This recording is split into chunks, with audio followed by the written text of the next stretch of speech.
Hello everyone! Welcome back to Old Charles. Today, we're diving into the fascinating world of American coins and exploring one of the most iconic pieces from the 1970s, the 1974 United States half dollar. Whether you're a coin collector, a history lover, or just curious about the value of that coin in your pocket, this video is for you. So stay tuned as we uncover its history, design, mintage, condition, and current value. The United States half dollar in 1974 belongs to the Kennedy half dollar series, which was first minted in 1964. This coin was created as a tribute to President John F. Kennedy after his tragic assassination in 1963. The half dollar was already a denomination used in U.S. coinage, but Kennedy's portrait quickly turned it into a symbol of American pride and remembrance. By 1974, the coin had been in circulation for 10 years, and its design had already become a household image. Now, let's talk about what makes the 1974 edition unique. Unlike the earliest Kennedy half dollars, which contained silver, the 1974 coins were made with a copper-nickel clad composition, meaning they had a copper core with nickel plating.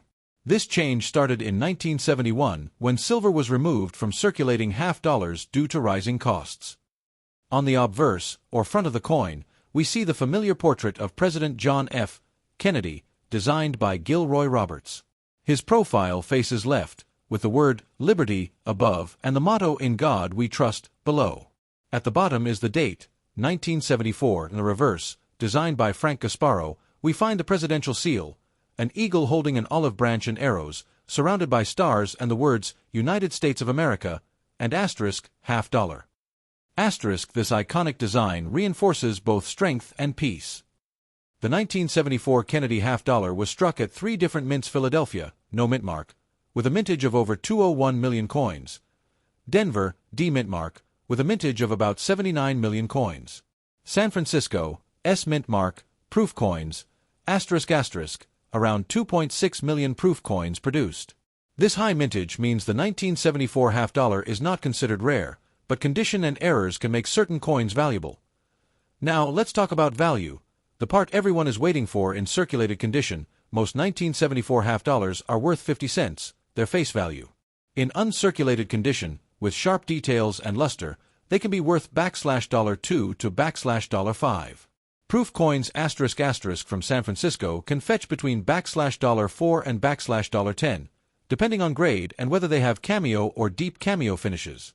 Rare errors such as double dies, off-center strikes, or coins struck on the wrong planchet can sell for hundreds, even thousands of dollars at auctions.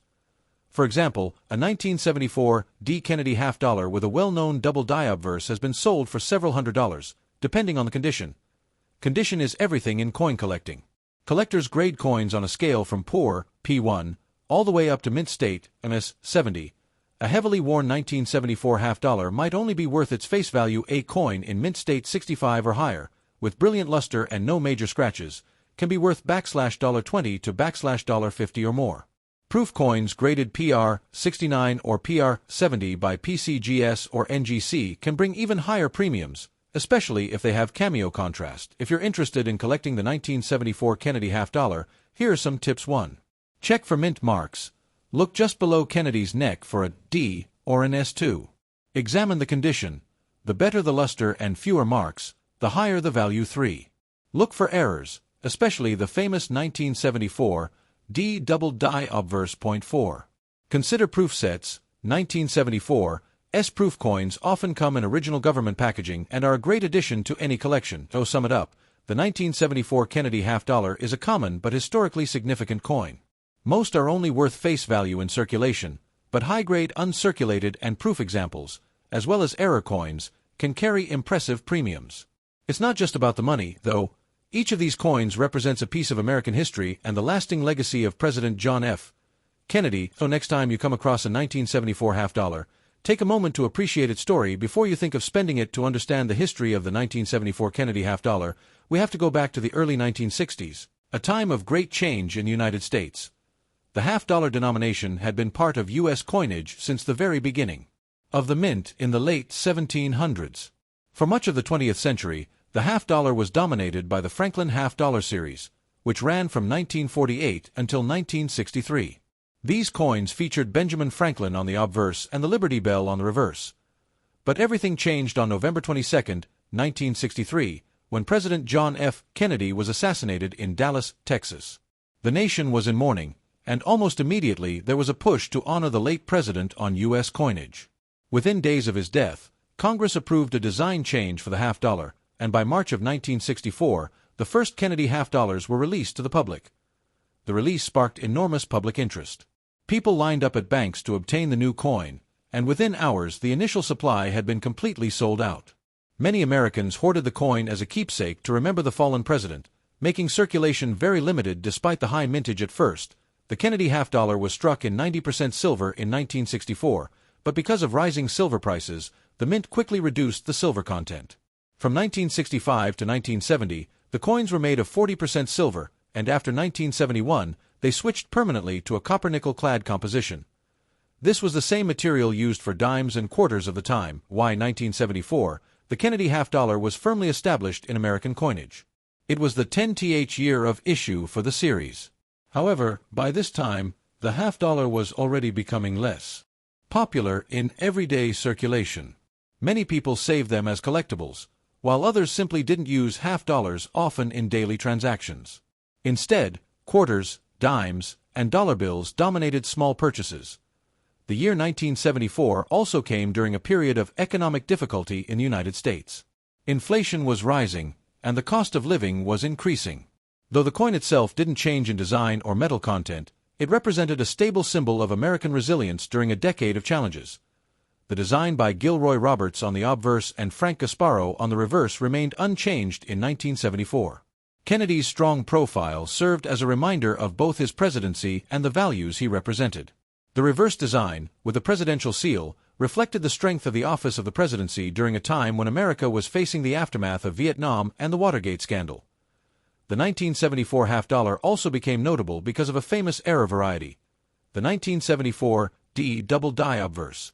This error added an extra layer of intrigue for collectors and ensured that the 1974 issue would never be forgotten. So, the 1974 Kennedy half-dollar is more than just a piece of pocket change. It is part of a larger story, one that begins with the nation's grief in 1963, the introduction of a coin in 1964 that became a national treasure, and its evolution into a clad coin by the early 1970s. Each half-dollar from 1974 carries with it the legacy of Kennedy's memory and the coinage changes of an important decade in American history. When it comes to the 1974 Kennedy half-dollar, condition is everything. The difference between a coin that's only worth 50 cents and one worth hundreds of dollars usually comes down to how well it has been preserved over the decades. Coin collectors use a grading scale called the Sheldon scale, which runs from 1 to 70. The lower numbers represent coins that are heavily worn, while the higher numbers represent coins in nearly perfect condition.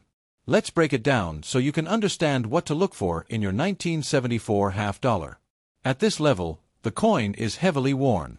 Kennedy's portrait might be flat, with most fine details missing. The lettering and date are still readable, but the overall coin looks smooth. These are generally worth face value only. Here, some details of Kennedy's hair start to show again, though they are faint. The lettering is sharp, and the eagle on the reverse may still show outline details. Still, these are mostly just worth 50 cents unless a collector needs a filler coin. Now the coin shows light wear on the high points, especially Kennedy's cheekbone and hair. The details are still strong, and the coin has a better eye appeal. These might bring a small premium, around $1 to $2.